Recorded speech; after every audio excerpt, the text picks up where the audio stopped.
Yan yung ano, inaatake na siya. Ang una alam namin ay ano ba?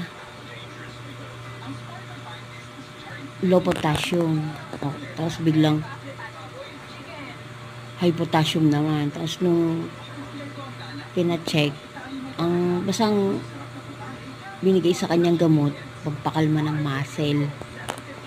Kaso pag umiinom siya nun, nakalma nga ang muscle, yung kanyang puso, bumibilis naman ng tibok. Nasakit ang kanyang puso.